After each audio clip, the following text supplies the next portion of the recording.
ಓಂ ಶಾಂತಿ. ಮುಂದಿನ 3 ತಿಂಗಳುಗಳ ಕಾಲ ನಾವು ನಮ್ಮ ಮನಸ್ಸನ್ನು ನೋಡಿಕೊಳ್ಳಲು ಪ್ರಾರಂಭಿಸೋಣ. ಇದು ಸಂಬಂಧಗಳ ಮೇಲೆ ಯಾವುದೇ ಪರಿಣಾಮ ಬೀರುತ್ತದೆಯೇ ಎಂದು ಪರಿಶೀಲಿಸಲು ನಾವು ಪರಿಶೀಲಿಸಬೇಕಾಗಿದೆ. ನಾವು ಯಾವ ಪ್ರಯೋಗ ಮಾಡಬೇಕಾಗಿದೆ?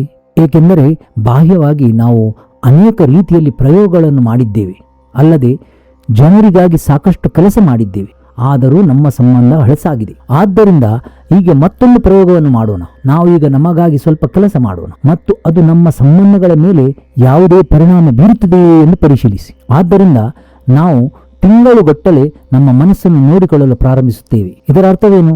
ನಾವು ಆತ್ಮವನ್ನು ಸಶಕ್ತಗೊಳಿಸಲು ಪ್ರಾರಂಭಿಸುತ್ತೇವೆ. ತನ್ನೊಂದಿಗೆ ಒಂದು ಸುಂದರ ಸಂಬಂಧವನ್ನು ಸೃಷ್ಟಿಸಲು ಪ್ರಾರಂಭಿಸೋಣ. ನಮ್ಮೊಂದಿಗೆ ಪ್ರೀತಿಯ ಸಂಬಂಧವನ್ನು ಸೃಷ್ಟಿಸಿಕೊಳ್ಳಲು ಉನ್ನತ ಶಕ್ತಿಯೊಂದಿಗೆ ಸಂಬಂಧವನ್ನು ಸ್ಥಾಪಿಸುವುದು ಬಹಳ ಮುಖ್ಯ. ಏಕೆಂದರೆ ಇತರ ಜನರೊಂದಿಗೆ ಸಂಬಂಧಗಳನ್ನು ಸಮನ್ವಯಗೊಳಿಸಲು ಆತ್ಮದ ಬ್ಯಾಟರಿಯನ್ನು ಚಾರ್ಜ್ ಮಾಡಬೇಕಾಗುವುದು ಮುಖ್ಯವಾಗಿದೆ. ಸೋಲ್ ಬ್ಯಾಟರಿಯು ಸ್ವತಃ ಚಾರ್ಜ್ ಆಗಬೇಕಾದರೆ ಅದು ಬಹಳ ಸಮಯ ತೆಗೆದುಕೊಳ್ಳುತ್ತದೆ. ಈಗ ಈ ಬ್ಯಾಟರಿ ಕಡಿಮೆಯಾಗಿದೆ. ನಾವು ಅದನ್ನು ಸ್ವಲ್ಪ ಮಟ್ಟಿಗೆ ಚಾರ್ಜ್ ಮಾಡಲು ಪ್ರಾರಂಭಿಸಬೇಕಾದರೆ ಮತ್ತು ಅದನ್ನು ಪೂರ್ಣ ಚಾರ್ಜ್ ಆಗಬೇಕಾದರೆ ಅದು ಬಹಳ ಸಮಯ ತೆಗೆದುಕೊಳ್ಳುತ್ತದೆ. ಅದೇ ಸೋಲ್ ಬ್ಯಾಟರಿಯು ಶೀಘ್ರದಲ್ಲಿ ಚಾರ್ಜ್ ಆಗಬೇಕೆಂದು ನಾವು ಬಯಸಿದರೆ ಪವರ್ ಹೌಸ್ಗೆ ಸಂಪರ್ಕ ಕಲ್ಪಿಸುವುದು ಸರಳ ಮಾರ್ಗವಾಗಿದೆ. ಅದನ್ನು ಪವರ್ ಹೌಸ್ಗೆ ಸಂಪರ್ಕಿಸಿ. ಕೆಲವೊಮ್ಮೆ ನಾವು ದೇವರನ್ನು ಸ್ಮರಿಸುವ ಅಗತ್ಯವಿದೆಯೇ ಎಂದು ಕೇಳುತ್ತೇವೆ. ಯಾವುದೇ ಕಾರಣಕ್ಕೂ ಯಾವುದೇ ಕಡ್ಡಾಯವಲ್ಲ. ಕೆಲವರು ದೇವರಿಲ್ಲದೆ ಆಧ್ಯಾತ್ಮಿಕವಾಗಿರಲು ಸಾಧ್ಯವಿಲ್ಲವೇ ಎಂದು ಕೇಳುತ್ತಾರೆ. ನನಗೆ ದೇವರಲ್ಲಿ ನಂಬಿಕೆಯಿಲ್ಲ ಎಂದು ಅವರು ಹೇಳುತ್ತಾರೆ. ಇದು ದೇವರನ್ನು ನಂಬುವುದಲ್ಲ, ಇದು ದೇವರೊಂದಿಗೆ ಸಂಪರ್ಕ ಸಾಧಿಸುವ ಬಗ್ಗೆ. ನಾವು ಯಾವಾಗ ದೇವರನ್ನು ನಂಬುತ್ತೇವೆ? ನಾವು ದೇವರನ್ನು ಅನುಭವಿಸಿದ ನಂತರವೇ ನಂಬುತ್ತೇವೆ. ನಾವು ಯಾವಾಗ ಸಂಬಂಧವನ್ನು ನಂಬಲು ಪ್ರಾರಂಭಿಸುತ್ತೇವೆ? ನಾವು ಆ ಸಂಬಂಧವನ್ನು ಅನುಭವಿಸಿದಾಗ, ನಾವು ಅದರಲ್ಲಿ ಆ ಶಕ್ತಿಯನ್ನು ಅನುಭವಿಸಿದಾಗ. ಕೆಲವೊಮ್ಮೆ ನಾವು ದೇವರ ಶಕ್ತಿಯನ್ನು ಅನುಭವಿಸದಿದ್ದಾಗ, ನಾವು ದೇವರ ಮಾರ್ಗದರ್ಶನವನ್ನು ಅನುಭವಿಸದಿದ್ದಾಗ ನಾವು ದೇವರೊಂದಿಗೆ ಸೃಷ್ಟಿಸಬೇಕಾದ ಸಂಬಂಧದ ಬಗ್ಗೆ ಹೇಳುತ್ತೇವೆ. ಆದ್ದರಿಂದ ದೇವರೊಂದಿಗಿನ ಸಂಬಂಧವನ್ನು ಸಹ ಪ್ರಯೋಗಿಸೋಣ.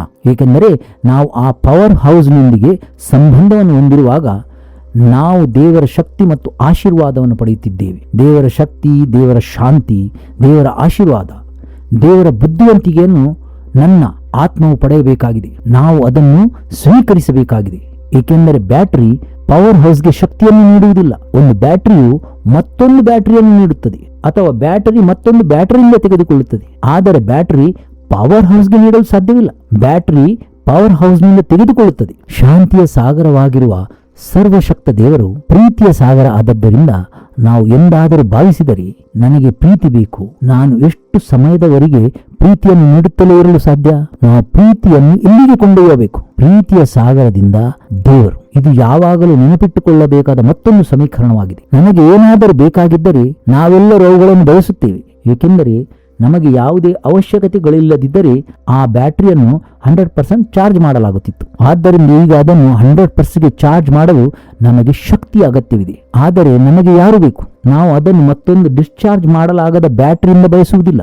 ಬಯಕೆಯನ್ನು ಸರಿಯಾದ ದಿಕ್ಕಿನಲ್ಲಿ ತೋರಿಸಬೇಕು. ಇಲ್ಲಿ ಸಮೀಕರಣವು ಬಹಳ ಸ್ಪಷ್ಟವಾಗಿದೆ. ನಾವು ಏನನ್ನಾದರೂ ಬಯಸಿದಾಗ ನಾವು ಪವರ್ ಹೌಸ್ನಿಂದ ತೆಗೆದುಕೊಳ್ಳಬೇಕಾಗುತ್ತದೆ. ಆದುದರಿಂದ ದೇವರೊಂದಿಗಿನ ಸಂಬಂಧವು ನಮ್ಮ ಇತರ ಎಲ್ಲಾ ಸಂಬಂಧಗಳನ್ನು ಸುಂದರವಾಗಿಸುತ್ತದೆ. ಇದು ಹೇಗೆ ಕೆಲಸ ಮಾಡುತ್ತದೆ? ನಾವು ದೇವರೊಂದಿಗೆ ಸಂಪರ್ಕ ಹೊಂದಿದಾಗ, ನಾವು ದೇವರ ಬುದ್ಧಿವಂತಿಕೆ ಮತ್ತು ಶಕ್ತಿಗಳಿಂದ ನಮ್ಮನ್ನು ತುಂಬಿಸಿಕೊಂಡಾಗ ಆ ಬ್ಯಾಟರಿ ಚಾರ್ಜ್ ಆಗಲು ಪ್ರಾರಂಭಿಸುತ್ತದೆ.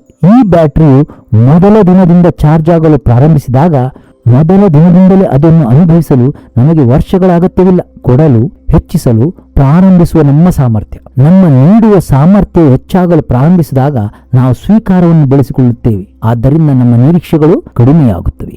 ನಾವು ಕ್ಷಮೆಯನ್ನು ಬೆಳೆಸಿಕೊಳ್ಳುತ್ತೇವೆ, ಆದ್ದರಿಂದ ನೋವು ಕಡಿಮೆಯಾಗುತ್ತದೆ. ನಾವು ತಾಳ್ಮೆಯನ್ನು ಬೆಳೆಸಿಕೊಳ್ಳುತ್ತೇವೆ, ಆದ್ದರಿಂದ ಅಸಹನೆ ಕಡಿಮೆಯಾಗುತ್ತದೆ.